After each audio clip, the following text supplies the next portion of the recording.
Hi guys, may hapon. Namin diri bagong abot ikat sa trabaho. Apoy kayo. Apoy may tagkwarto. Yan, kita may tagkwarta. Di ko na paritsutan. Bayad sa utang. Nindot ano yun. Apoy ko may tagtrabaho. Sige na. O, kita po tagtrabaho. Kita trabaho, apotay kwarta.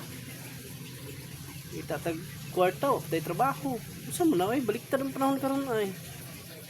Stress kay ko, stress as in stress kay ko dai. Apoy kayo. Sabi niyo mo tag pobre.